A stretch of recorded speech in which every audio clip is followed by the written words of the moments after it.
ഓം ജയ ഭഗവദ്ഗീതേ ഓം ജയ ഭഗവദ്ഗീതേ ജയ ഭഗവദ്ഗീതേ ഹരിഹിയ കമലവിഹാരിണി ഹരിഹിയ കമലവിഹാരിണി സുന്ദര സുപുനീതേ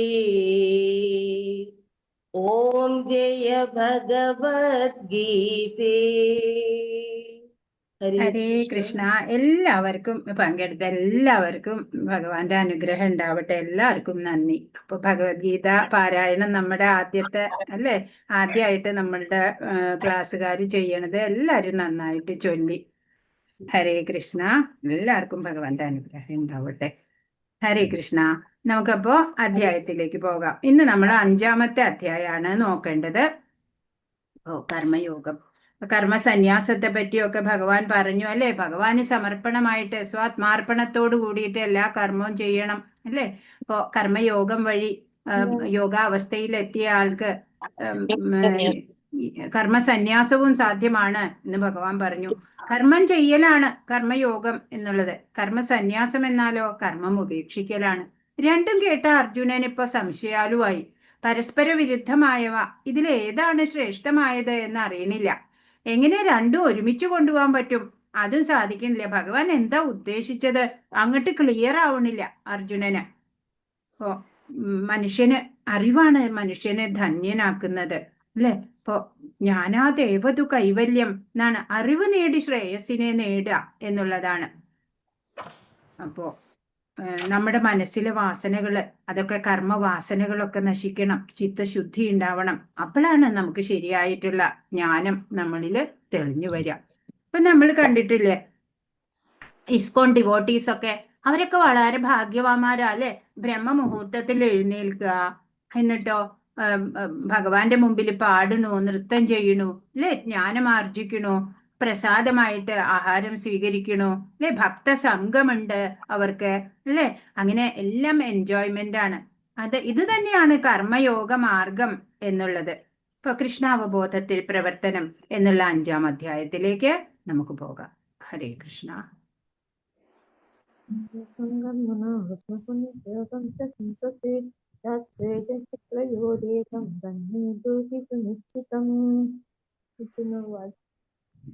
ഹരേ കൃഷ്ണ. കുറച്ചുപേരും കൂടെ വരാനുണ്ടെന്ന്. ഹരേ കൃഷ്ണ.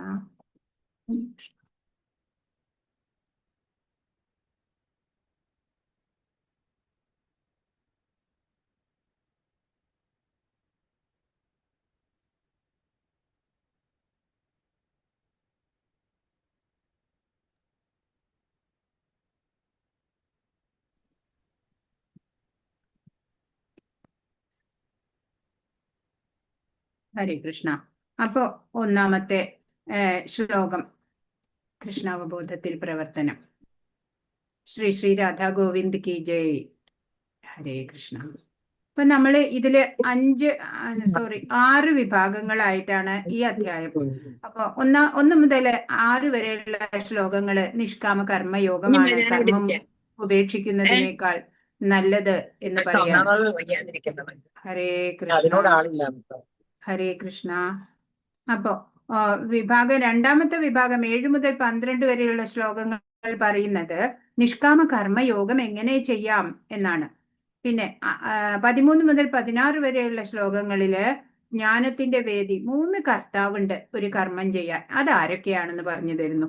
17 മുതൽ 26 വരെ ശ്ലോകങ്ങളില് പരമാത്മാവിലെ ശ്രദ്ധ കേന്ദ്രീകരിച്ചുള്ള മുക്തി, അങ്ങനെ ഭഗവാനില് ശ്രദ്ധ കേന്ദ്രീകരിച്ച് മുക്തിയിലേക്ക് എങ്ങനെ പോകാം. 27 മുതൽ 28 വരെയുള്ള ശ്ലോകങ്ങള് അഷ്ടാംഗ യോഗയിലൂടെയുള്ള മുക്തി പറയുന്നുണ്ട്. 29-ാമത്തെ ശ്ലോകം മുക്തിയുടെ വേദിയിൽ സമാധാനം, പീസ് ഫോർമുല, അതാണ് പറയുന്നത്. അപ്പോൾ 1-ാമത്തെ വിഭാഗമാണ് നമ്മൾ നോക്കാൻ പോകുന്നത്. നിഷ്കാമ കർമ്മയോഗമാണ്, കർമ്മം ഉപേക്ഷിക്കുന്നതിനേക്കാൾ നല്ലത് എന്നുള്ള. അർജുനൻ വീണ്ടും ചോദിക്കുകയാണ് അല്ലെ, കർമ്മം ഉപേക്ഷിക്കുന്നതാണോ അതോ ഭക്തി പുരസരം കർമ്മം അനുഷ്ഠിക്കുന്നതാണോ ശ്രേയസ്കരം എന്ന്. അപ്പൊ ഭഗവാൻ മറുപടി പറയാണ്, രണ്ടും ഒരേ ലക്ഷ്യത്തിലേക്കുള്ള ഉപാധികളാണ്. ഇരുവരും തുല്യരാണ്. ഭക്തി പുരസ്സരം കർമ്മം അനുഷ്ഠിക്കുന്നതാണ് എളുപ്പവും മികച്ചതും എന്നുള്ളത് പറയാണ്. പ്രധാനം ഏതിനാ? ഭക്തിയോഗത്തിന് തന്നെ എന്ന് ഭഗവാൻ മറുപടി പറയാണ്. എന്തായാലും ഇപ്പോ തുടക്കത്തിൽ അർജുനൻ ഒരു ആശയക്കുഴപ്പത്തിലാണ് അല്ലെ. അർജുന ഉവാച സന്യാസം കർമ്മണാം കൃഷ്ണ പുനർയോഗം ച ശംസസി യശ്രേയേതയോരേകം തന്മേ ബ്രൂഹി സുനിശ്ചിതം. അർജുനൻ പറഞ്ഞു, കൃഷ്ണ, കർമ്മം ഉപേക്ഷിക്കണമെന്ന് അങ്ങ് എന്നോട് ആവശ്യപ്പെടുന്നു. എന്നാൽ പിന്നെ ഭക്തി പുരസ്സരം കർമ്മം അനുഷ്ഠിക്കാൻ പറയുന്നു. ഈ രണ്ടിലും വെച്ച് ശ്രേയസ്കരമായത് ഏതാണെന്ന് ദയവായി എനിക്ക് പറഞ്ഞു തരുമോ എന്ന് ചോദിക്കുകയാണ്. കർമ്മ യോഗം അത് ചെയ്യലും കർമ്മസന്യാസവും അതിലൊന്നിനെ നിശ്ചയിച്ചു ഉറപ്പിച്ചു പറഞ്ഞു തരൂ എന്ന് പറയാണ്. കർമ്മത്തിൽ നിന്ന് വിമുക്തനാവണമെന്നും പറയുന്നുണ്ട്, കർമ്മം ചെയ്യണമെന്നും പറയുന്നുണ്ട്. അപ്പോ മോക്ഷമാർഗം ശരിയായത് ഏതാണ് എന്നിപ്പോ അർജുനന് ഇവിടെ അറിയാതെ വരിക, കൺഫ്യൂസ്ഡ് ആവുകയാണ്. അപ്പോ ശാശ്വതമായിട്ടുള്ള ആ സുഖ ശാന്തിക്ക് ഉതകുന്ന ആ ഒരു മാർഗം, ആ ശ്രേയസ്സിനുള്ള മാർഗം ഒന്ന് എനിക്ക് ദയവായിട്ട് പറഞ്ഞു തരണം എന്ന് അർജുനൻ ആവശ്യപ്പെടാണ്. സന്യാസം അല്ലെങ്കിൽ ന്യായയുക്തമായ പരിത്യാഗം സർവകർമ്മങ്ങളെയും ഉപേക്ഷിച്ചുകൊണ്ടാവണം എന്ന് അർജുനൻ വിശ്വസിച്ചു. കർമ്മത്തെയും സന്യാസത്തെയും ഒരിക്കലും ഇണക്കിക്കൊണ്ടു പോകാനാവില്ലെന്ന് അദ്ദേഹത്തിന് തോന്നിയത് തന്നെ കാരണം.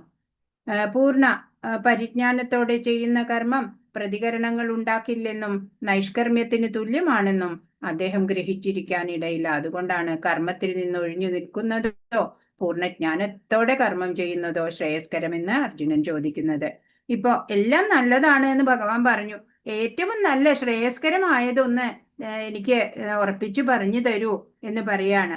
അപ്പോ പരിപൂർണ ജ്ഞാനത്തോടെ കർമ്മം ചെയ്യുന്നത് നമുക്ക് ഫലങ്ങളെ ബന്ധനങ്ങൾ ഉണ്ടാക്കില്ല എന്ന് മുമ്പ് പറഞ്ഞു. അത് നൈഷ്കർമ്മ്യത്തിന് തുല്യമാണ് എന്നും പറഞ്ഞു. ഇപ്പൊ കർമ്മത്തിൽ നിന്ന് ഒഴിഞ്ഞു നിൽക്കുന്നതാണോ അതോ പൂർണ്ണ ജ്ഞാനത്തോടെ കർമ്മം ചെയ്യുന്നതാണോ ഏതാണ് ശ്രേയസ്കരം എന്നാണ്. ഇപ്പൊ ഒരാള് ബോധപൂർവം അനുഷ്ഠിക്കേണ്ട ഇതാണ് കർമ്മയോഗം.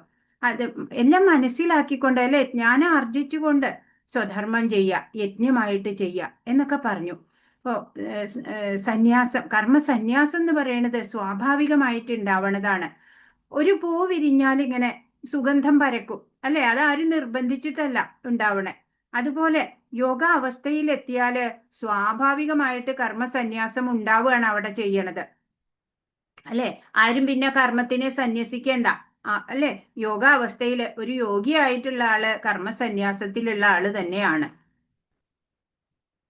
അപ്പോ ഭഗവാൻ ഉത്തരം പറയാണ് രണ്ടാമത്തെ ശ്ലോകം. ശ്രീ ഭഗവാൻ ഉവാച സന്യാസ കർമ്മയോഗശ്ച നിശ്രേയസകരാവുഭൗ തയോസ്തു കർമ്മസന്യാസാത് കർമ്മയോഗോ വിശിഷ്യത്തെ. ശ്രീ ഭഗവാൻ പറഞ്ഞു, കർമ്മപരിത്യാഗവും ഭക്തിയുതമായ സേവന കർമ്മമാണ്. കർമ്മപരിത്യാഗവും ഭക്തിയുതമായ കർമ്മവും മുക്തിക്ക് നല്ലത് തന്നെ. എങ്കിലും ഭക്തിയുതമായ സേവന കർമ്മമാണ് കർമ്മത്യാഗത്തെക്കാൾ ഉത്തമം എന്ന് പറയാണ്. ഇപ്പോ കർമ്മയോഗം ഒരു സാധന പോലെ അനുഷ്ഠിക്കേണ്ടതാണ്. കർമ്മയോഗം എല്ലാ കർമ്മങ്ങളും നമ്മൾ ഭഗവാനുമായി കണക്ട് ചെയ്തിട്ട് ചെയ്യണം അല്ലേ. ഇപ്പോ ഇവിടെ ഭഗവാൻ പറയണത് എന്താണ്? സന്യാസ ആശ്രമത്തിന് പരിപക്വത വന്ന ആള് സന്യാസം എടുക്കുന്നതും അതിന് പക്വത വരാത്ത ആള് കർമ്മയോഗം അനുഷ്ഠിക്കുന്നതും രണ്ടും ഒരുപോലെ മോക്ഷകരമാണ് എന്നാണ്. എന്നാൽ വൈശിഷ്ട്യം ഏതിനാ? കർമ്മയോഗത്തിന് തന്നെയാണ്. എല്ലാ കർമ്മവും യോഗമാക്കി ഭഗവാനുമായി കണക്റ്റഡ് ആയിട്ട് ചെയ്യാം, ഭഗവാനിൽ മനസ്സൂന്നിക്കൊണ്ട് ചെയ്യാം, ഭഗവാന്റെ ഹിതത്തിനായിട്ട് ചെയ്യാം, ഞാൻ ചെയ്യുന്നു എന്ന ഭാവമില്ലാതെ ചെയ്യാം, അങ്ങനെ ചെയ്യാം കർമ്മയോഗമാക്കിയിട്ട്. കർമ്മയോഗ രഹസ്യമൊക്കെ നമ്മൾ പഠിച്ചതാണ് അല്ലെ. അപ്പോ ഭഗവാൻ ഇവിടെ എന്താ പറയണത്? ഈ ഒരു സാധന പോലെ അനുഷ്ഠിക്കണം കർമ്മയോഗം എന്നാണ്. അപ്പൊ കാമത്തിനെ ഒക്കെ ജയിക്കണം അല്ലെ. ആസക്തി ഉണ്ടാവാൻ പാടില്ല, ഫലേച്ഛ ഉണ്ടാവാൻ പാടില്ല. ആസക്തി ജയിക്കാൻ നമ്മൾക്ക് ABCD ഫോർമുല നമ്മൾ പഠിച്ചിട്ടുണ്ട് അല്ലെ. അത് പ്രകാരം അത് ഫോളോ ചെയ്യണം നമ്മള്. ഹരേ കൃഷ്ണ. ഹരേ കൃഷ്ണ. അതാണ് ഭഗവാൻ ഇവിടെ പറഞ്ഞത്. ഇവിടെ എന്താണ്?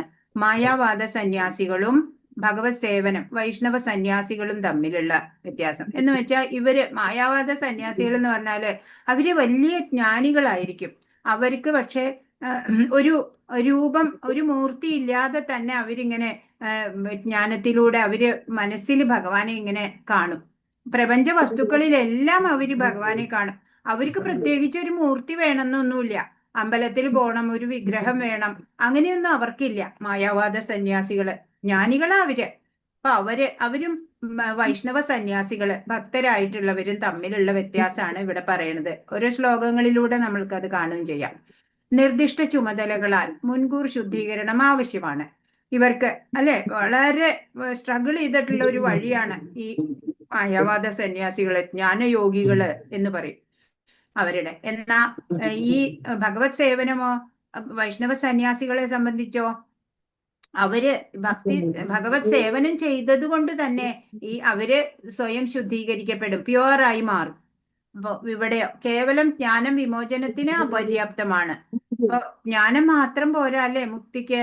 ഇവിടെയോ പ്രവൃത്തി നിർബന്ധമാണ്. ആത്മാവിന്റെ അവസ്ഥയിൽ പ്രവർത്തിക്കണം. അതായത് ഈ ഭക്തി എന്ന് പറഞ്ഞാല് ഡിവോഷണൽ സർവീസ് ആണ്. ഭക്തി എന്ന് പറഞ്ഞാൽ ഭക്തി മാത്രം ഇങ്ങനെ പറഞ്ഞുകൊണ്ടിരിക്കുകയല്ല, ഡിവോഷണൽ സർവീസ്, ഭഗവാന് സേവനവും ചെയ്യണം ഒപ്പം. പിന്നെ മായാവാദികൾക്ക് താഴേക്ക് വീഴാനുള്ള സാധ്യതയുണ്ട്. എന്നാൽ ഭക്തർക്കോ വൈഷ്ണവ സന്യാസികൾക്കോ വിജയം ഉറപ്പാണ്. ദൈവരാജ്യത്തിലേക്കുള്ള പ്രവേശനവും അവർക്ക് ഉറപ്പാണ്.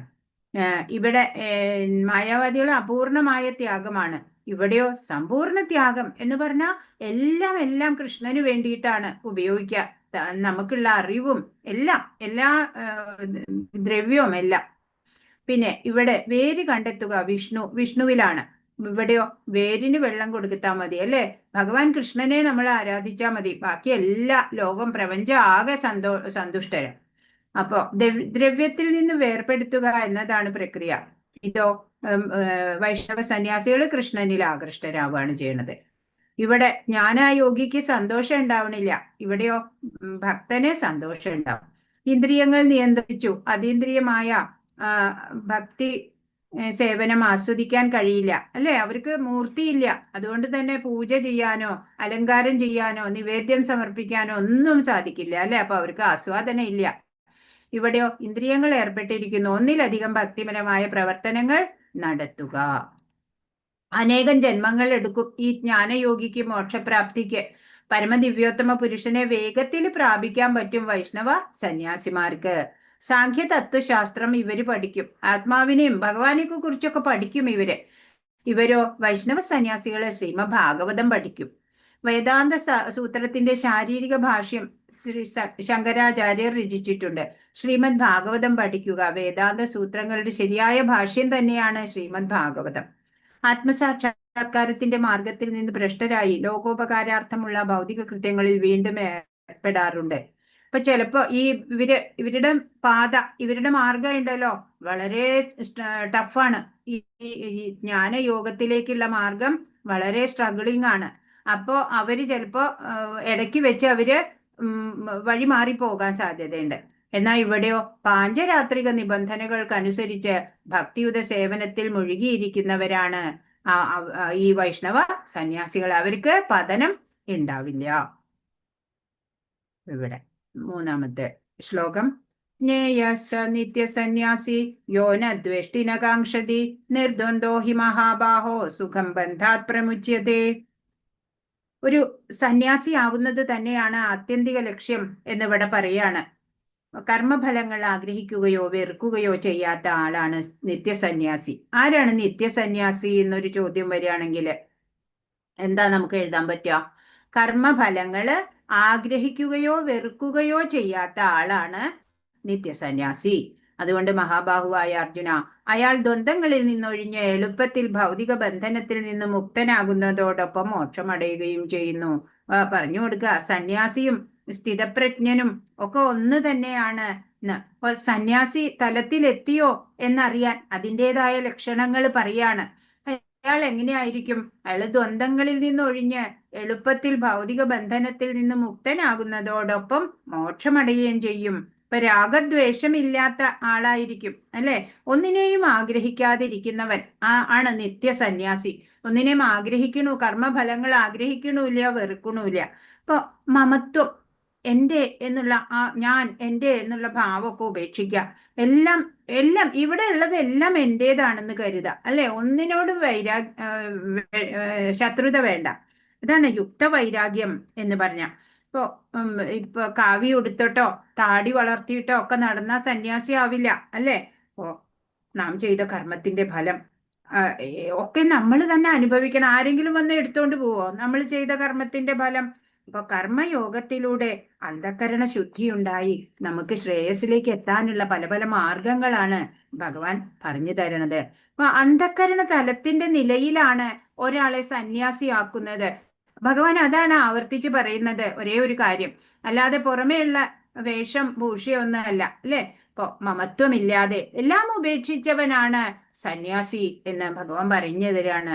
തികഞ്ഞ കൃഷ്ണാവബോധമുള്ള മനുഷ്യൻ തന്റെ കർമ്മഫലങ്ങളിൽ ഇച്ഛയോ വെറുപ്പോ ഇല്ലാത്തത് കൊണ്ട് എന്നും ത്യാഗിയായിരിക്കും. ദിവ്യമായ പ്രേമയുദ്ധ ഭഗവത് സേവനത്തിന് സ്വയം സമർപ്പിതനായ സന്യാസി കൃഷ്ണനുമായുള്ള ബന്ധത്തിൽ തന്റെ മൂലസ്വരൂപത്തെ കുറിച്ച് അറിയുന്നത് കൊണ്ട് തികഞ്ഞ ജ്ഞാനിയുമായിരിക്കും. കൃഷ്ണൻ സമ്പൂർണനാണെന്നും കൃഷ്ണന്റെ ഒരംശമാണ് താനെന്നും അയാൾക്കറിയാം സന്യാസി. ഇപ്പോ ബ്രഹ്മനിഷ്ഠയെ പ്രാപിക്കുക ആരാണ് എന്നാണ്. പരബ്രഹ്മ സാക്ഷാത്കാരത്തിന് 2 മാർഗമുണ്ട്. സാഖ്യമാർഗമുണ്ട്, കർമ്മമാർഗമുണ്ട് എന്ന് മുമ്പ് പറഞ്ഞു. എന്നാൽ രണ്ടും ഒന്നു തന്നെയാണ് എന്ന് 4ാമത്തെ ശ്ലോകത്തിൽ പറയാണ്. സാഖ്യയോഗൗ പൃഥക് ബാല പ്രവദന്തിന പണ്ഡിത ഏകമപ്യാസ്ഥിത സമ്യഗുഭയോർവിന്ദതേ ഫലം. ഭക്തിയുത സേവനം അതായത് കർമ്മയോഗം, പ്രപഞ്ചത്തെ വിശകലനം ചെയ്തുള്ള പഠനം അതായത് സാഖ്യയോഗം, അതിൽ നിന്ന് വ്യത്യസ്തമാണെന്ന് പറയുന്നത് അജ്ഞാനികളാണ്. കർമ്മയോഗവും സാഖ്യയോഗവും ഏതാണ്ട് ഒന്ന് തന്നെയാണ് എന്ന് ഭഗവാൻ പറയാണ്. ഇവയിൽ ഏതെങ്കിലും ഒന്നിൽ നിപുണനായി കഴിഞ്ഞാൽ രണ്ടിന്റെയും ഫലം കിട്ടും എന്ന് യഥാർത്ഥ പണ്ഡിതന്മാർ പറയുന്നു. എപ്പോഴും ഭഗവാൻ അങ്ങനെയാ പറയാ, പണ്ഡിതന്മാര് പറയുന്നുണ്ട് എന്നാ പറയാ അല്ലെ. ഭഗവാനാണ് ഇതെല്ലാം പറയണേ, പക്ഷെ ക്രെഡിറ്റ് ഭഗവാന് വേണ്ടല്ലോ. അത് കാരണം ഇപ്പോ 2 മാർഗങ്ങള് എന്ന് വെച്ചാൽ നമുക്ക് മനസ്സിലാവാൻ ഒരു ടിപ്പിക്കൽ എക്സാമ്പിൾ നോക്കുകയാണെന്നുണ്ടെങ്കിൽ, ഇപ്പൊ കണ്ണൂരിൽ നിന്ന് തിരുവനന്തപുരത്തേക്ക് നമുക്ക് യാത്ര ചെയ്യണം വിചാരിക്കുക. യാത്ര നമുക്ക് വേണമെങ്കിൽ ട്രെയിനിലും പോകാം, ഫ്ലൈറ്റിലും ആവാം അല്ലെ. അപ്പൊ അതുപോലെ സാഖ്യയോഗം കർമ്മയോഗം എത്തിച്ചേരുന്നത് ഒരേ സ്ഥലത്താണ് എന്നാണ് പറയണത്. ഇപ്പൊ സാഖ്യമാർഗവും പോരായ്മയുള്ളതൊന്നുമല്ല, കർമ്മയോഗം പോലെ തന്നെ അതും ലക്ഷ്യത്തിലേക്ക് എത്തിക്കും എന്നുള്ളത് ഭഗവാൻ പറയാണ്. അപ്പോ ബ്രഹ്മനിഷ്ഠയെ പ്രാപിക്കുക തന്നെ ചെയ്യും 2 മാർഗത്തിലൂടെ മുന്നേറിയാലും. മുൻ ജന്മങ്ങളിലൊക്കെ യോഗം അനുഷ്ഠിച്ചു വന്നയാൾക്ക് എളുപ്പം സാക്ഷാത്കാരം ലഭിക്കുമല്ലേ, ബാക്കി ചെയ്താൽ മതി. അപ്പൊ നിഷ്ഠയുടെ കാഠിന്യം അനുസരിച്ച് ചിലർക്ക് ഈ ജന്മം തന്നെ ലക്ഷ്യത്തിൽ എത്താൻ പറ്റും. ഈശ്വരൻ എന്ന സത്യം മാത്രമാണ് ഇവിടെ അല്ലെ, ഭഗവാന്റെ ഉപകരണം മാത്രമാണ് ഞാൻ എന്ന അറിവ്. അതാണ് സാഖ്യം എന്നുള്ളത്. ഇപ്പോ കർമ്മ യോഗത്തിലൂടെ സമചിത്തത ആത്മാനുഭവം വരും. 2 യോഗവും പരസ്പര പൂരകങ്ങൾ തന്നെയാണ്, ഒന്ന് മറ്റൊന്നിന് സഹായകമാവുക. സാഖ്യയോഗം കർമ്മയോഗത്തിന് ദൃഢത കൂട്ടുന്നതാണ് തിരിച്ചും. അപ്പൊ രണ്ടും ഒന്ന് തന്നെയാണ് എന്ന് ഭഗവാൻ പറഞ്ഞു തരാണ്. സാഖ്യത്തിന്റെ പ്രപഞ്ചത്തെ വിശകലനം ചെയ്തു പഠിക്കുന്നതിന്റെ ലക്ഷ്യം ഭൗതിക ലോകത്തിന്റെ ആത്മാവിനെ കണ്ടെത്തുകയാണ്. ഭൗതിക ലോകത്തിന്റെ ആത്മാവ് വിഷ്ണു അഥവാ പരമാത്മാവാണ്. ഈ ഭൗതിക ലോകത്തിന്റെ ആത്മാവാരാ? ഭഗവാൻ തന്നെയാണ് അല്ലെ. ഇപ്പൊ സാഖ്യയോഗം എന്ന് പറഞ്ഞാൽ പ്രപഞ്ചത്തിനെ വിശകലനം ചെയ്തു പഠിക്കുന്നതിനെയാണ് പറയണേ. ഭക്തിയുത ഭഗവത് സേവനം പരമാത്മാവിന്റെ സേവനത്തെ അനിവാര്യമാക്കി തീർക്കുന്നു. ഇപ്പോ ഭക്തിയുത സേവനം ഒരു അനിവാര്യമാണ് അല്ലെ, പരമാത്മാവിനെ സേവിക്കുക എന്നുള്ളത്. ഒന്ന് മരത്തിന്റെ വേര് അന്വേഷിക്കുന്നു, ജ്ഞാനയോഗി മരത്തിന്റെ വേരെവിടെയാ അന്വേഷിച്ച് നടക്കും. മറ്റേതോ വേരിൽ നനയ്ക്കുകയാണ് ചെയ്യണത്, ഭക്തിയുത സേവനം ചെയ്യുകയാണ് ചെയ്യണത് അല്ലെ. അപ്പൊ ആ വേരിന് നനയ്ക്കുമ്പോ ആ വൃക്ഷത്തിന് മുഴുവൻ പോഷണം ലഭിക്കുകയാണ് ചെയ്യണത്. ഹരേ കൃഷ്ണ. 5ാമത്തെ ശ്ലോകം എന്താ പറയണേ? ആത്മനിഷ്ഠയെ പറ്റിയിട്ടാണ് പറയണത്. യൽ സാഖ്യൈ പ്രാപ്യതേ സ്ഥാനം തദ്യോഗൈരഭിഗമ്യതേ ഏകം സാഖ്യം ച യോഗം ച യപശ്യതി സപശ്യതി. വിശകലനാധിഷ്ഠിതമായ പഠനം കൊണ്ട് പ്രാപിക്കുന്ന ആ സ്ഥാനം ഭക്തിയുത സേവനവും ഒരേ ശ്രേണിയിലാണെന്ന് മനസ്സിലാക്കുന്ന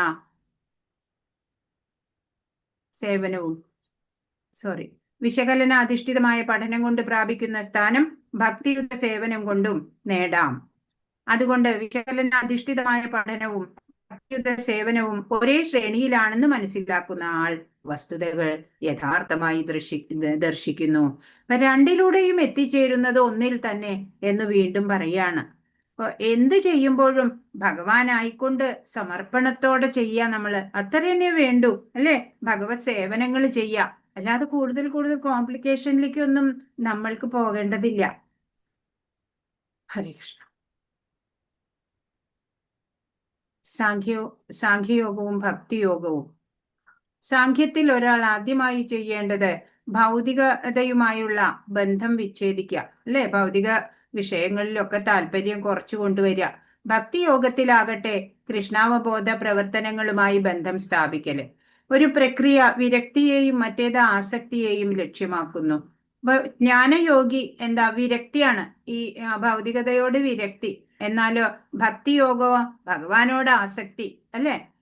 ബാഹ്യമായി തോന്നിയേക്കാമെങ്കിലും വാസ്തവത്തിൽ രണ്ടും ഒന്നാണ് അല്ലെ? ഭൗതികതയോട് വിരക്തി വരുമ്പോ തന്നെത്താനെ ഭഗവാനോട് ആസക്തി ഉണ്ടാവും. അതല്ലെങ്കിൽ ഭഗവാനോട് ആസക്തി ഉണ്ടായ തന്നെത്താനെ ഭൗതികതയോട് വിരക്തി വന്നോളും. ഇപ്പൊ കൃഷ്ണനിലുള്ള ആസക്തിയും ഭൗതിക വസ്തുക്കളോടുള്ള വിരക്തിയും ഒന്നു തന്നെയാണ്. ഇത് മനസ്സിലാക്കുന്ന ആൾ കാര്യങ്ങളെ യഥാർത്ഥമായി കാണുന്നു. അങ്ങനെ മനസ്സിലാക്കിയാല് യശ്യതി സപശ്യതി എന്ന് പറഞ്ഞു. ആ ആളാണ് യഥാർത്ഥമായിട്ട് കാര്യങ്ങള് കാണുന്നത് എന്ന് വെച്ചാൽ മനസ്സിലാക്കുന്നത്. അപ്പൊ മനസ്സ് പാകപ്പെടാത്തവർക്ക് സന്യാസം വിഷമമാണ് എന്ന് പറയാണ്. എന്നാൽ പൂർണ്ണമായും കർമ്മയോഗം സാധനയായി ചെയ്തും ബ്രഹ്മാവസ്ഥയിലേക്ക് എത്താം എന്ന് പറയാണ്. അപ്പൊ സമചിത്തത എത്താതെ സന്യാസത്തിലേക്ക് വന്നാലുണ്ടല്ലോ വിജയിക്കില്ല, പിന്നെ ദുഃഖകരമാവും അത്.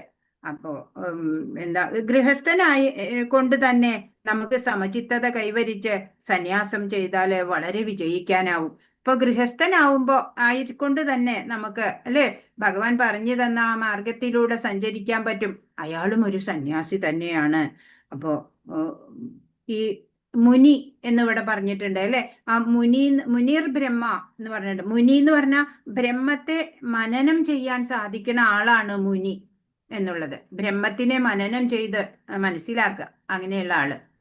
ഇപ്പൊ ലൗകികത ഒഴിവാക്കാൻ കഴിയാതെ സന്യാസിയായ നിരവധി പേരുണ്ട് അല്ലെ? അനവധി ആൾക്കാരുണ്ട്. ആദരവ് ലഭിക്കും എന്നൊക്കെയുള്ള ആഗ്രഹത്തില് ഇടയ്ക്ക് ചെറിയ വിരക്തിയൊക്കെ വരുന്നവര് അങ്ങനെ ലൗകികത കംപ്ലീറ്റ്ലി ഒഴിവാക്കാൻ നോക്കും. പക്ഷെ സാധിക്കില്ല അല്ലെ? അവര് ആ സന്യാസത്തില് വിജയിക്കാൻ പോണില്ല. 6-ാമത്തെ ശ്ലോകം. സന്യാസസ്തു മഹാബാഹോ ദുഃഖ മാപ്തുമയോഗത യോഗയുക്തോ മുനിർ ബ്രഹ്മാനചിരേണാധിഗച്ഛതി. എല്ലാ കർമ്മങ്ങളും ത്യജിച്ചുവെന്നിരിക്കലും ഭക്തിയുത ഭഗവത് സേവനത്തിൽ ഏർപ്പെടാതെ ആർക്കും സന്തുഷ്ടി നേടാനാവില്ല. പിന്നെയോ മാതാജി, ഞാനൊന്ന് ഇറങ്ങിക്കോട്ടെ. ആ, ഹരേ കൃഷ്ണ. സന്തുഷ്ടി പിന്നെ എപ്പോഴാ ലഭിക്കുക? യസ്യ ബ്രഹ്മണി രമതേ ചിത്തം അല്ലെ? ഭക്തിയുത സേവനത്തിൽ ഏർപ്പെട്ടിരിക്കുന്ന ചിന്താശാലിയായ ഒരു വ്യക്തി അജിരേണ പരമപദം പ്രാപിക്കും എന്നാണ്. അപ്പോ എന്താ ഇവിടെ പറയണേ? എല്ലാ കർമ്മങ്ങളും ത്യജിച്ചു എന്നുണ്ടെങ്കിലും ഭക്തിയുത ഭഗവത് സേവനത്തിൽ ഏർപ്പെടണം. എന്നാ മാത്രമേ സന്തുഷ്ടി ഉണ്ടാവുള്ളൂ. ഭക്തിയുത സേവനത്തിൽ ഏർപ്പെട്ടിരിക്കുന്ന ഒരു വ്യക്തിക്കോ അജിരേണ പരമപദം പ്രാപ്തമാവുകയും ചെയ്യും എന്നാണ്. ഹരേ കൃഷ്ണ.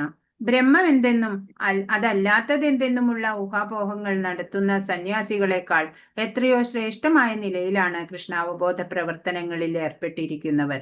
അപ്പോ ജ്ഞാനയോഗിയെക്കാളും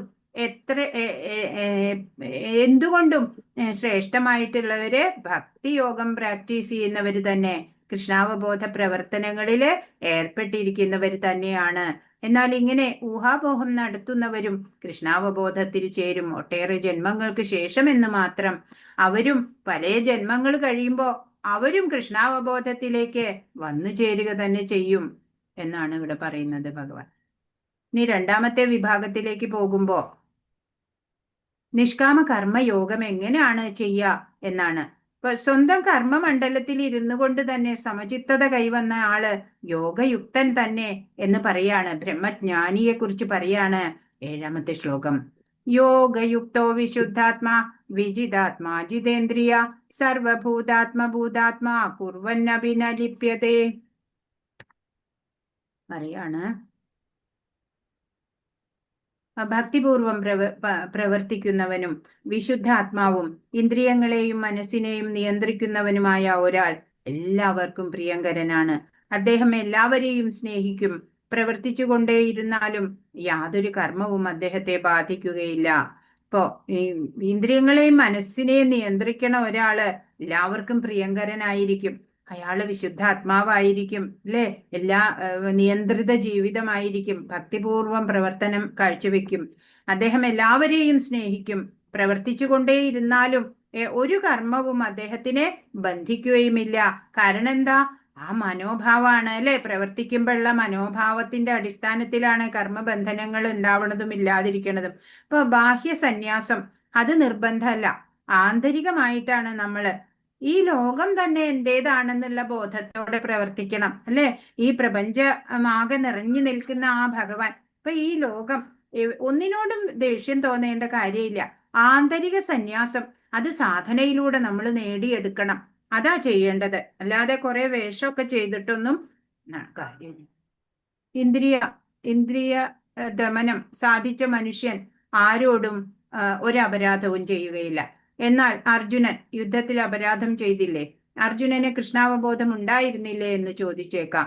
അർജുനൻ ഉപരിപ്ലവമായി മാത്രമേ അപരാധം ചെയ്തുള്ളൂ.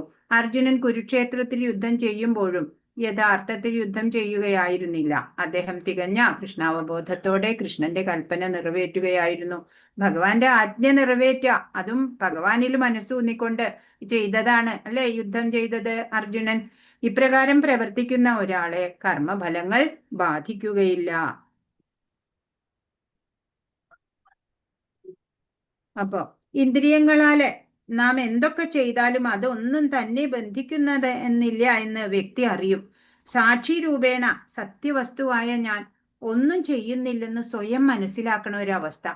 അതാണ് ഈ 8-ും 9-ഉം ശ്ലോകങ്ങൾ പറയുന്നത്. നൈവ കിഞ്ചിത് കരോമീതി യുക്തോ മന്യേത തത്വവിത് പശ്യൻ ശൃണ്വൻ സ്പൃശൻ ജിഘ്രൻ നശ്നൻ ഗച്ഛൻ സ്വപൻ ശ്വസൻ പ്രലപൻ വിസൃജൻ ഗൃഹ്ണൻ ഉന്മിഷൻ നിമിഷൻ നബി ഇന്ദ്രിയാണി ഇന്ദ്രിയാർത്ഥേഷു വർത്തന്ത ഇതി ധാരയൻ. ദിവ്യ അവബോധമുള്ള വ്യക്തി എന്താ ചെയ്യാ?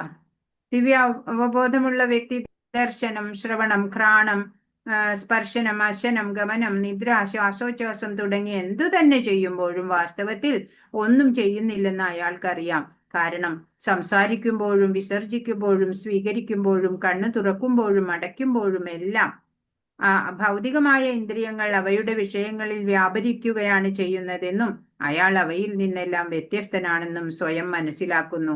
ഒന്നിലും ഒരു ഒട്ടലില്ല, അല്ലെ? അങ്ങനെയുള്ള ആൾക്ക്, ദിവ്യ അവബോധം ഉള്ള ആൾക്ക്, ആ ആള് ഇവിടെയല്ല, സ്പിരിച്വൽ പ്ലാറ്റ്ഫോമിലാ, അല്ലെ? അപ്പൊ കാണുന്നതും കേൾക്കുന്നതും സ്പർശിക്കുന്നതും ഉറങ്ങുന്നതും എല്ലാം എന്ത് ചെയ്യുമ്പോഴും ഒന്നും ചെയ്യണില്ല അദ്ദേഹം, അല്ലെ? ഇന്ദ്രിയങ്ങളുടെ പ്രവൃത്തി മാത്രമാണ് അത്, അല്ലെ? അയാൾക്കൊന്നും മാറ്റം വരുന്നില്ല. അതുപോലെ സംസാരിക്കുമ്പോഴും സ്വീകരിക്കുമ്പോഴും കണ്ണ് തുറക്കുക അടയ്ക്കുക എല്ലാം ഭൗതിക ഇന്ദ്രിയങ്ങൾ അവയുടെ വിഷയങ്ങളിൽ എന്തൊക്കെയോ വ്യാപരിച്ച് ചെയ്യുന്നുണ്ട്. അയാളോ അവയിൽ നിന്നൊക്കെ വ്യത്യസ്തനാണ് എന്ന് അയാൾ മനസ്സിലാക്കണു. അയാൾ എന്ന് പറഞ്ഞാൽ ആത്മാവ്. കൃഷ്ണാവബോധം സിദ്ധിച്ച ആളുടെ ജീവിതം വിശുദ്ധമത്രേ. അതുകൊണ്ട് കർത്താവ്, കർമ്മം, അവസ്ഥ, പ്രയത്നം, ഭാഗ്യം എന്നീ ആസന്നവും അനാസന്നവുമായ 5 കാര്യങ്ങളെ ആശ്രയിച്ചു നിൽക്കുന്ന യാതൊരു പ്രവർത്തനവും അദ്ദേഹത്തിന് ബാധകമല്ല. പ്രേമയുക്തമായ ശ്രീകൃഷ്ണ സേവനത്തിൽ മുഴുകിയിരിക്കുകയാണെന്നതു തന്നെ ഇതിന് കാരണം. അപ്പോ എന്താ കാരണം?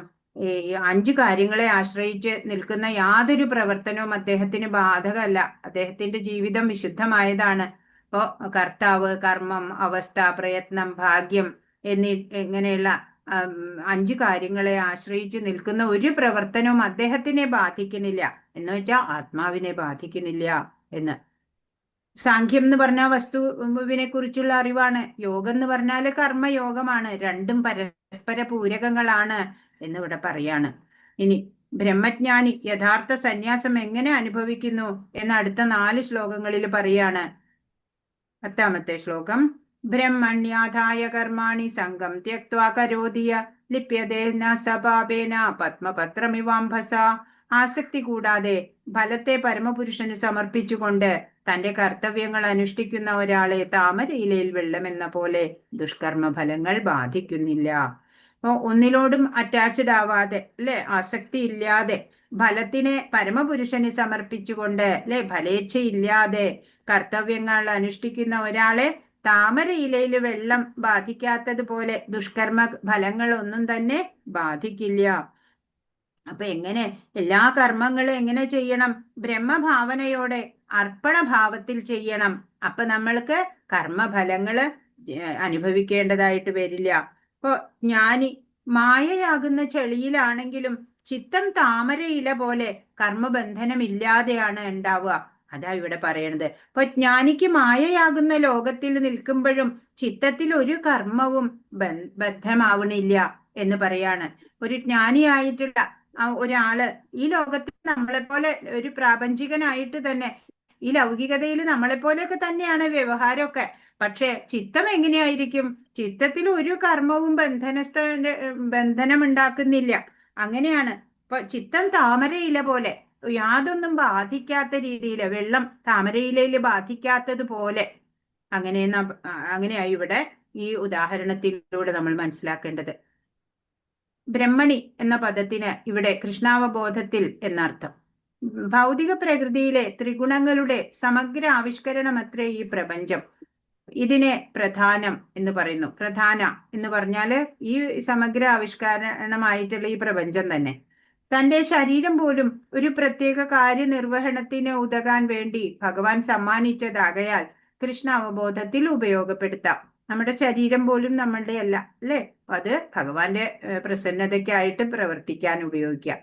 എന്നാൽ അത് താമരയിലെ വെള്ളത്തിൽ കിടന്നാലും നനയാത്തതുപോലെ പാപമാലിന്യങ്ങൾ തീണ്ടാത്തതായി തന്നെ ഇരിക്കും. ഭഗവാനില് അല്ലെ, ഭഗവാനായിക്കൊണ്ട് ഉപയോഗിക്കുമ്പോൾ നമുക്ക് മാലിന്യങ്ങളൊന്നും ബാധിക്കില്ല. അത് ഭഗവാനില് സമർപ്പിച്ചുകൊണ്ട് ചെയ്യണം.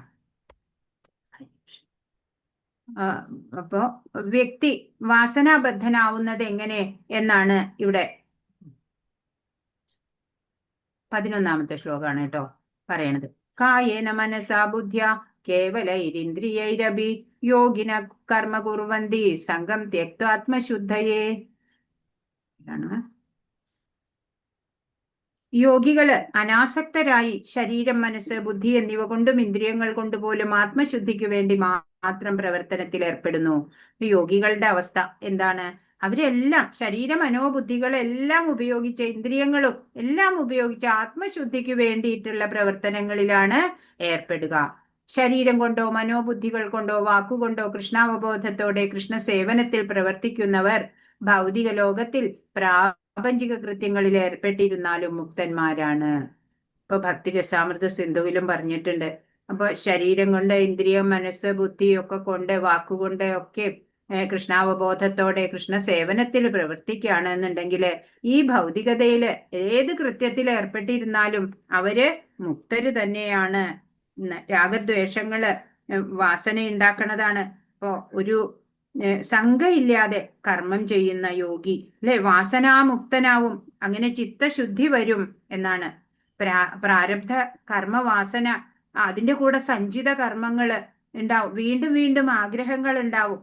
ആഗാമി വാസനകൾ ഇങ്ങനെ കൂടി കൂടി വരും. അങ്ങനെ ഈ യോഗിയാണെങ്കിലോ വാസനകളെയൊക്കെ ക്ഷയിപ്പിച്ചിട്ട് അല്ലെ, ഒന്നിലും ആസക്തി ഇല്ലാതെ, ഒന്നിലും നിരാഗ്രഹിയായിട്ട് അങ്ങനെ വർത്തിക്കും. അപ്പൊ അദ്ദേഹം മുക്തൻ തന്നെയാവും. അപ്പൊ ജ്ഞാനിയും യോഗിയും എങ്ങനെ കർമ്മം ചെയ്യുന്നു എന്നുള്ളതാണ് ഇവിടെ പറഞ്ഞു തന്നത്. യോഗയുക്തനായ ഒരാളുടെ കർമ്മവും ഫലവും ലൗകികന്റേതും എങ്ങനെയാണെന്ന് പറയാണ് 12ാമത്തെ ശ്ലോകം. യുക്ത കർമ്മഫലം ത്യക്ത്വാ ശാന്തിമാപ്നോതി നൈഷ്ഠികീം അയുക്ത കാമകാരേണ ഫലേ സക്തോ നിബധ്യതേ. കർമ്മങ്ങളെയും ഫലങ്ങളെയും കുറിച്ചുള്ള ആ ചിന്ത അത് തന്നെ നമ്മൾ ഒഴിവാക്കണം എന്നാണ്. സ്ഥിരചിത്തനായൊരു ഭക്തൻ കർമ്മഫലങ്ങളെല്ലാം എനിക്ക് അർപ്പിക്കുന്നത് കൊണ്ട് സമ്പൂർണ്ണ സമാധാനം നേടുന്നു. അല്ലെ? കൃഷ്ണാവബോധമുള്ള നമ്മുടെ അവബോധം ഭഗവാനിലാണെന്നുണ്ടെങ്കിൽ ആ ഭക്തൻ ചെയ്യുന്ന കർമ്മത്തിന്റെ ഫലങ്ങളെല്ലാം ഭഗവാൻ അർപ്പിച്ചിട്ടാണ് ചെയ്യുന്നത്, ഫല ഇച്ഛയില്ല. അങ്ങനെ വരുമ്പോ സമ്പൂർണ്ണ സമാധാനം നേടും. എന്നാൽ ഈശ്വരനിൽ നിന്ന് വേർപെട്ടു നിൽക്കുന്നവൻ തന്റെ കർമ്മഫലങ്ങളിൽ ആയതുകൊണ്ട് അതിൽപ്പെട്ട് വലയുന്നു. ഇപ്പൊ കർമ്മയോഗി തികഞ്ഞ ശാന്തിയിലെത്തുന്നു, ആസക്തി അസ്വസ്ഥതയുണ്ടാക്കുന്നതുമാണ്. അല്ലെ? അതാ നമ്മൾ മനസ്സിലാക്കേണ്ടത്. അപ്പൊ ലൗകികൻ പലപ്പോഴും വീണ് കിട്ടുന്ന സന്തോഷത്തിനെ വലിച്ചു നീട്ടാൻ നോക്കും. അല്ലെ? ഈ ലൗകികർക്ക് ചിലപ്പോ മകൻ വലിയ പാസ്സായി, അപ്പൊ പാർട്ടി നടത്തും. അല്ലെ? ക്ഷണിക സുഖങ്ങളാണ് ഈ ഭൗതികതയിൽ കിട്ടുന്നത്, വീണ് കിട്ടുന്നത്. അതിനെ പിന്നെ വലിച്ചു നീട്ടി വലുതാക്കാൻ വേണ്ടി പാർട്ടി നടത്തി, അല്ലെ? എല്ലാവരെയും ഫ്രണ്ട്സിനെയൊക്കെ വിളിച്ച് എന്താണ്, അല്ലെ? അല്ലാതെ ശാശ്വത ആനന്ദം എവിടെ കിട്ടുള്ളൂ? ഭഗവാനെ ആശ്രയിച്ചാൽ മാത്രമേ കിട്ടുള്ളൂ. ഭക്തിയാ മാം അഭിജാനാതി എന്ന് പറഞ്ഞിട്ടുണ്ട്, അല്ലെ? ഭക്തി കൊണ്ട് മാത്രം ഭഗവാനെ അറിയാം. ഭഗവാനെ കിട്ടിക്കഴിഞ്ഞാലോ പരമാനന്ദം. അതിനാണ് ശ്രമിക്കേണ്ടത്. കൃഷ്ണനൊഴികെ മറ്റൊന്നിനും നിലനിൽപ്പില്ല എന്ന സാക്ഷാത്കാരമാണ് ശാന്തിയുടെയും നിർഭയതയുടെയും തലം. ഇതാണ് കൃഷ്ണാവബോധത്തിന്റെ രഹസ്യം.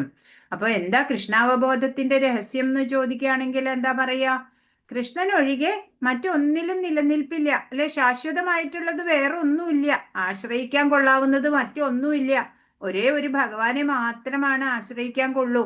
അപ്പോ അങ്ങനെയുള്ള ആ സാക്ഷാത്കാരാണ് ശാന്തിയുടെയും നിർഭയതയുടെയും തലം. ഇത് തന്നെയാണ് കൃഷ്ണാവബോധത്തിന്റെ രഹസ്യം.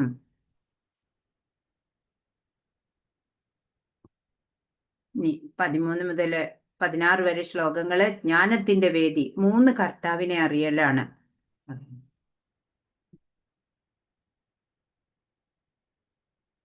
ഒരു സന്യാസി എല്ലാ കർമ്മവും ത്യജിക്കുന്നത് ഈ ശ്ലോകത്തോടെ അവസാനിക്കും. ഏതൊക്കെ കർമ്മം ത്യജിക്കണം? കർത്താവ് ഒന്ന്, ജീവാത്മാവ്. സർവകർമാണി മനസാ സന്യസ്യാസ്തേ സുഖം വശി നവദ്വാരേ പുരേ ദേഹി നൈവ കുർവന്ന കാരയൻ. ശരീരസ്ഥനായ ആത്മാവ് തന്റെ പ്രകൃതത്തെ നിയന്ത്രിച്ച് സർവകർമ്മങ്ങളെയും മനസ്സാ പരിത്യജിച്ചുകൊണ്ട് 9 വാതിലുകളുള്ള പുരത്തിൽ ഭൗതിക ശരീരത്തിൽ സുഖമായി വാഴുന്നു. ഒന്നും ചെയ്യുന്നില്ല, ചെയ്യിക്കുന്നതുമില്ല. ഇപ്പൊ ശരീരത്തിൽ ഇരിക്കുന്ന ആത്മാവ്, ശരീരസ്ഥനായ ദേഹി എന്നൊക്കെ പറയൂ, അല്ലെ?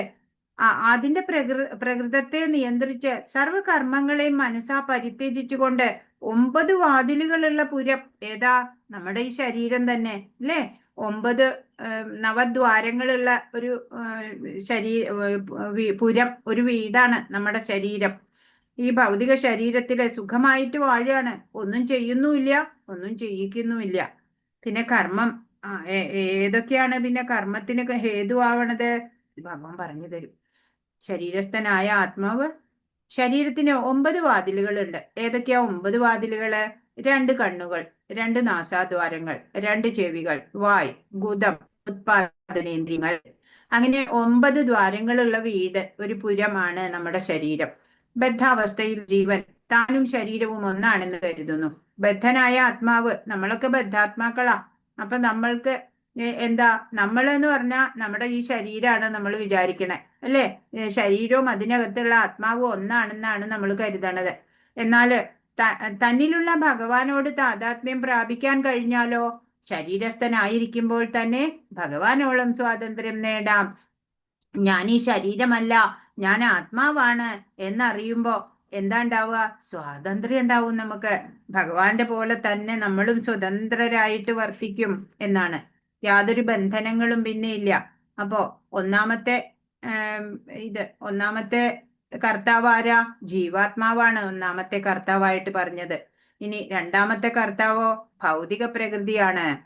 അതാ ഇവിടെ 14-ാമത്തെ ശ്ലോകം പറയണത്. കർമ്മങ്ങളും ഫലങ്ങളും ഓരോന്നിന്റെയും പ്രകൃതം അനുസരിച്ചിട്ട് സംഭവിക്കുന്നതാണ് എന്നാണ് 14-ാമത്തെ ശ്ലോകം പറയുന്നത്. ന കർത്തൃത്വം ന കർമാണി ലോകസ്യ സൃജതി പ്രഭു ന കർമ്മഫല സംയോഗം സ്വഭാവസ്തു പ്രവർത്തതേ. ശരീരസ്ഥനായ ആത്മാവ് തന്റെ ശരീരമാകുന്ന പുരത്തിന്റെ ഉടമസ്ഥൻ കർമ്മങ്ങൾ ഉണ്ടാക്കുന്നില്ല, കർമ്മം ചെയ്യാൻ പ്രേരിപ്പിക്കുന്നില്ല, കർമ്മഫലങ്ങൾ ഉണ്ടാക്കുന്നതുമില്ല. പ്രകൃതിയിലെ ത്രിഗുണങ്ങളാണ് ഇവയ്ക്കെല്ലാം കാരണം, അല്ലെ? ആത്മാവല്ല ഈ ശരീരത്തിന്റെ ഉടമസ്ഥനായിട്ടുള്ള ആത്മാവ് കർമ്മങ്ങൾ ഉണ്ടാക്കണില്ല, കർമ്മം ചെയ്യാനൊട്ട് പ്രേരിപ്പിക്കണില്ല, കർമ്മഫലങ്ങളും ഉണ്ടാക്കണില്ല. പിന്നെ ആരാ ഇതൊക്കെ ചെയ്യണത്? പ്രകൃതിയിലെ ത്രിഗുണങ്ങളാണ് ഇവയ്ക്കെല്ലാം കാരണമായിട്ട് വരുന്നത് എന്ന് പറയാണ്. സ്വരൂപം എന്നുള്ളത്, നമ്മുടെ ഈ സ്വരൂപം ഈശ്വര ചൈതന്യാണ് അല്ലെ. അത് മാറ്റാൻ പറ്റില്ല ഒരിക്കലും. സ്വഭാവം അത് വേണമെങ്കിൽ നമുക്ക് മാറ്റാം അല്ലെ. നമ്മുടെ സ്വഭാവം മാറ്റാൻ നമുക്ക് പറ്റും, സ്വരൂപം മാറ്റാൻ പറ്റില്ല ഈശ്വര അംശമായ കാരണത്താല്. ഈ പ്രപഞ്ച സമുദ്രത്തിന്റെ മധ്യത്തിൽ തന്നെയിട്ട് പന്താടുന്ന തിരമാലകളെ നിയന്ത്രിക്കാൻ കഴിവില്ലാതെ നിലനിൽപ്പിനായി പാടുപെടുകയാണ് ജീവൻ. ഈ ഭൗതികതയില് എത്ര യാതനകളാ അല്ലെ. അതിന്റെയൊക്കെ നടുവില് പന്താടപ്പെടുകയാണ് ഈ ആത്മാവ്, ഈ ജീവൻ. ദിവ്യമായ കൃഷ്ണാവബോധം കൊണ്ട് ഈ കടലിൽ നിന്ന് രക്ഷ നേടുക, അതുമാത്രമേ ഈ പ്രശ്നത്തിന് പരിഹാരമായുള്ളൂ. എന്താ ഈ യാതനകളിൽ നിന്നും ഒക്കെ ഉള്ള ഒരു മോചനം കിട്ടുക? കൃഷ്ണാവബോധത്തിൽ വരിക അല്ലെ. അപ്പോഴാ ഈ കടലിൽ നിന്ന് നമുക്ക് മോചനം നേടാൻ. അത് ഒരേ ഒരു പരിഹാരമേ ഉള്ളൂ, വേറെ ഒന്നും ഇതിന് പരിഹാരമല്ല. പിന്നെ പരമാത്മാവ്, ഇപ്പൊ ജീവാത്മാവ്, ഭൗതിക പ്രകൃതി, പരമാത്മാവ്, ഇത് മൂന്നെണ്ണാണ് ഒരു കർമ്മത്തിന് കാരണമാവുന്നത് എന്ന് ഭഗവാൻ ഇവിടെ പറഞ്ഞു തരാണ്. 15-ാമത്തെ, ഭഗവാൻ ഒന്നിന്റെയും കർത്തൃത്വം ഏൽക്കുന്നില്ല എന്ന് കഴിഞ്ഞ ശ്ലോകത്തിൽ കണ്ടു. തുടർന്ന് പറയാണ്, നാദത്തെ കസ്യചിത് പാപം ന ചൈവ സുകൃതം വിഭു അജ്ഞാനേനാവൃതം ജ്ഞാനം തേന മുഹ്യന്തി ജന്തവ. ശരീരോപാധികളുടെയും മനോബുദ്ധി സ്വഭാവത്തിന്റെയും ഒക്കെ അടിസ്ഥാനത്തിൽ സംഭവിക്കണതാണ് എന്ന് പറയാണ്. സർവേശ്വരൻ ആരുടെയും പാപപുണ്യങ്ങളെ സ്വീകരിക്കുന്നില്ല. യഥാർത്ഥ ജ്ഞാനത്തെ മൂടിയിരിക്കുന്ന അജ്ഞാനം കാരണമാണ് ജീവജാലങ്ങൾ വ്യാമോഹിതരാവുന്നത്. ഭഗവാൻ ആർക്കും പുണ്യോ പാപോ തരുന്നില്ല, അതിനെ ഒട്ട് ഏറ്റെടുക്കുന്നുമില്ല. അപ്പോ നമുക്ക് എന്താ അങ്ങനെ തോന്നണേ? ഭഗവാൻ എനിക്ക് അത് തന്നു, ആ മോശം അനുഭവം തന്നു എന്നൊക്കെ ചില പേര് പറയുമല്ലേ. ഭഗവാൻ അതിനൊന്നും നിൽക്കാൻ നേരമില്ല. യഥാർത്ഥ ജ്ഞാനത്തിനെ മൂടിയിരിക്കുന്ന അജ്ഞാനം കാരണമാണ് അങ്ങനെ ഒരു വ്യാമോഹത്തില് ജീവാത്മാക്കള് വന്നു പെടുന്നത്. അപ്പൊ സ്വരൂപ വിസ്മൃതി എന്നുള്ള അജ്ഞാനം, അത് കാരണത്താലാണ് ഇങ്ങനെ തോന്നുന്നത്. ഞാൻ വേറെയാണ്, ഭഗവാൻ വേറെയാണ് എന്ന ചിന്ത വരികയാണ്. പിന്നെ പാപം ഉണ്ടായി, പുണ്യം ഉണ്ടായി, അങ്ങനെയൊക്കെയുള്ള ഭേദചിന്തകളാല് നമ്മൾ മോഹിതരാവുകയാണ്. എന്നാല് ഒരു ജ്ഞാനിയുടെ ഉന്നതമായ തലത്തിലെത്തിയ ഒരാളുടെ അവസ്ഥ എന്താ? തൻ്റെ ഉള്ളിലെ ജീവാത്മാവ് എന്ന ആ സ്വരൂപ ജ്ഞാനം നേടിയാല് ഞാനും ഭഗവാന്റെ അംശം തന്നെ, അതിനൊരു സംശയവും ഇല്ല. പിന്നെ അജ്ഞാനത്താലെ യഥാർത്ഥ സ്വരൂപ ജ്ഞാനം മറഞ്ഞിരിക്കുകയാണ്. അപ്പൊ പരിപൂർണനായ പരമാത്മാവ് ആരുടെയും പാപപുണ്യങ്ങള് ഏറ്റെടുക്കുന്നില്ല എന്ന് നമ്മൾ അറിയണം. സമീപത്തിരുന്നു കൊണ്ട് ഒരു പുഷ്പത്തിന്റെ മണം അറിയാൻ കഴിയുന്നത് പോലെ ജീവാത്മാവിന്റെ സന്തത സഹചാരിയായ പരമാത്മാവിന് അവന്റെ എല്ലാ അഭിലാഷങ്ങളും അറിയാൻ കഴിയും അല്ലെ. ഒരു മുല്ലപ്പൂവിന്റെ ഒക്കെ അടുത്ത് നിന്ന മുല്ലപ്പൂവിന്റെ മണം നമുക്കും കിട്ടും അല്ലെ. അപ്പോ അതുപോലെയാണ് പരമാത്മാവ്, നമ്മുടെ അന്തര്യാമിയായിട്ട് പരമാത്മാവുണ്ട്, ജീവാത്മാവിന്റെ സന്തത സഹചാരിയായിട്ട്. അതുകൊണ്ട് തന്നെ എല്ലാ അഭിലാഷങ്ങളും ഭഗവാന് അറിയുന്നുണ്ട്. കൃഷ്ണ 3-ാം അധ്യായത്തിലും നമ്മൾ പഠിച്ചു അല്ലെ. ആവൃതം ജ്ഞാനമേതേന ജ്ഞാനിനോ നിത്യവൈരിണ കാമരൂപേണ കൗന്ദേയ ദുഷ്പൂരേണാനലേനച എന്ന്. അപ്പൊ കാമത്താലെ ഈ ജീവാത്മാക്കളുടെ വിശുദ്ധമായിട്ടുള്ള അവബോധം ആവരണം ചെയ്യപ്പെട്ടിരിക്കുകയാണ്. 3 കർത്താവുണ്ട് നമ്മൾ പഠിച്ചു. പരമാത്മാവ്, ജീവൻ, പ്രകൃതി. അപ്പൊ ജീവൻ ഇച്ഛിക്കും, ഒരാഗ്രഹിക്കും. പരമാത്മാവ് അർഹതയുള്ളതാണെങ്കിൽ അത് ലഭ്യമാക്കും. പ്രകൃതിക്ക് നിർദ്ദേശം നൽകും അത് ലഭ്യമാക്കാൻ. അങ്ങനെ പ്രകൃതിയാണ് നമുക്കത് തരുന്നത്. അപ്പോ ഒരു കർമ്മത്തിന് 3 കർത്താവുണ്ട്. ഏതൊക്കെയാ 3 കർത്താവ്? പരമാത്മാവ്, ജീവൻ, പ്രകൃതി, 3 എണ്ണം. അതാണ് ഇപ്പൊ നമ്മളിവിടെ പഠിച്ചത്. ഹരേ കൃഷ്ണ കൃഷ്ണ കൃഷ്ണ ഹരേ ഹരേ, ഹരേ രാമ രാമ രാമ ഹരേ ഹരേ. വാഞ്ചാകൽപതരുഭ്യശ്ച കൃപാ സിന്ധുഭ്യേവ ച പതിതാനാം പാവനേഭ്യോ വൈഷ്ണവേഭ്യോ നമോ നമഃ. അനന്തകോടി വൈഷ്ണവ വൃന്ദ കി ജയ്, ശ്രീല പ്രഭുപാദ് കി ജയ്, ഗുരു മഹാരാജ് കി. ഹരേ കൃഷ്ണ. ഇന്ന് പറഞ്ഞതിൽ എന്തെങ്കിലും സംശയം ഉണ്ടെങ്കിൽ ചോദിക്കോ മാതാജി? ഞാൻ ഒന്ന് ഇറങ്ങിക്കോട്ടെ. ഹരേ കൃഷ്ണ മാതാജി, ഞാൻ ഒന്ന് ഇറങ്ങിക്കോട്ടെ. ഓക്കെ. എന്തെങ്കിലും സംശയം ഉണ്ടെങ്കിൽ ചോദിക്കോ. ഹരേ കൃഷ്ണ. ഇന്ന് ചോദ്യങ്ങൾ ഇട്ടിട്ടില്ലാന്ന് തോന്നുന്നു അല്ലേ? ഉണ്ട്. നാളെ ഒന്ന് നമുക്ക് മാതാജി ഇട്ടിട്ടുള്ളൂ. ഏതാ ഇട്ടിട്ടുണ്ട്. ഇപ്പോഴും ഇട്ടിട്ടുണ്ടോ? നോക്കണോ? ഇന്ന് നോക്കണോ? നാളെ നോക്കാം അല്ലേ? മാതാജി ആ മാതാജി നവദ്വാരങ്ങളെ കുറിച്ച് പറഞ്ഞില്ലേ? കണ്ണ്, ഉവ്വ്. മൂക്ക്. ആ ആ അപ്പൊ നമ്മൾ ഓടക്കുഴലും അതിനോട് സാമ്യമായ തന്നെയല്ലേ പറയുന്നത്? അതെ അതെ അതെ. അല്ലെ ആ നവദ്വാരങ്ങൾ? നമ്മളും പൊള്ളയാണ്. അതുപോലെ ഓടക്കുഴൽ പോലെ നമ്മളും പൊള്ളയാവണം. അപ്പോഴാണ് ഓടക്കുഴലിൽ നിന്ന് വരുന്ന ആ സംഗീതം പോലെ നമ്മുടെ ഉള്ളിൽ നിന്ന് നന്മകൾ ഇങ്ങനെ വരുള്ളൂ. എന്നാ പറയാ, നമ്മുടെ ഉള്ളിൽ അതിന് നിറയെ മാലിന്യങ്ങളാ, ജന്മജന്മാന്തരങ്ങളായിട്ട് ഇങ്ങനെ കൂട്ടി കൂട്ടി വെച്ച് കൊണ്ട് നടക്കുക, കർമ്മവാസനകളൊക്കെ. അതൊക്കെ ഇല്ലാണ്ടാവണം. അപ്പൊ നമ്മൾ ഈ ഓടക്കുഴൽ പോലെ പൊള്ളയായിട്ട് അല്ലേ, പിന്നെ അതിന്ന് വരുന്ന ആ എല്ലാ പ്രവൃത്തികളും സംഗീത സാന്ദ്രമായിട്ടുള്ള ആ മധുരമായിട്ടുള്ള കാര്യങ്ങളാണ് നമ്മൾ പിന്നെ പ്രവർത്തിക്കുക. അതിന് ആദ്യം തന്നെ മനോമാലിന്യങ്ങൾ, മനസ്സ് ചിത്തശുദ്ധി വരണം. എല്ലാത്തിനും ഓടക്കുഴൽ പോലെ പൊള്ളയായിട്ട് ഇരിക്കണം നമ്മള്. ഹരേ കൃഷ്ണ. വേറെന്തെങ്കിലും ചോദിക്കാനുണ്ട്? മാതാജി നാളെ ഞാൻ ഉണ്ടാവില്ലേ? അതെയോ? ഹരേ കൃഷ്ണ. മറ്റേ കുംഭമേളയ്ക്ക് പോണു. ഓ എല്ലാവർക്കും പ്രാർത്ഥിക്കാം. എല്ലാ മാതാജിമാർക്കും വേണ്ടി രമ പ്രാർത്ഥിക്കാം. മാതാജി എന്താ പറഞ്ഞേ? ഏറ്റവും ലാസ്റ്റ് ജയിലില്ലേ നമ്മൾ ആ കീർത്തനം എവിടെയായിരുന്നു? ഏറ്റവും ലാസ്റ്റ് പേജിലുണ്ട്. ഗീതാരതി. ആ എല്ലാ പാരായണത്തിലും ലാസ്റ്റ് അത് ചൊല്ലണതാ. ലാസ്റ്റ് പേജിലുണ്ട്. നമ്മുടെ കയ്യിലുണ്ടാ? ടെക്സ്റ്റിലുണ്ടാ? എന്റെ ഇല്ല. ടെസ്റ്റിനകത്തില്ലല്ലോ. ഇതല്ലേ മാതാജി? എന്റെ ഞാൻ ചൊല്ലുന്നതാണോ? അത് വേറെ. മാതാജി ആരതി ഇതാണോന്ന് നോക്കണേ. ജയ് ഭഗവത്ഗീത. അതെ ഭഗവത്ഗീതേ. അത് ഞാൻ ഇട്ടുതരാം കേട്ടോ. അതിപ്പോ ഞാൻ ഇട്ടുതരാം.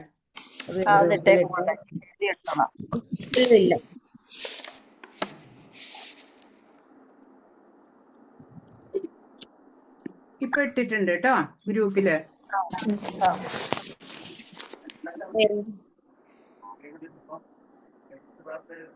ഹരേ കൃഷ്ണ. വേറെന്തെങ്കിലും ഉണ്ടോ? വേറൊന്നുമില്ല. അപ്പൊ നാളെ കാണാം കേട്ടോ. എല്ലാവർക്കും പ്രണാമം. എല്ലാവർക്കും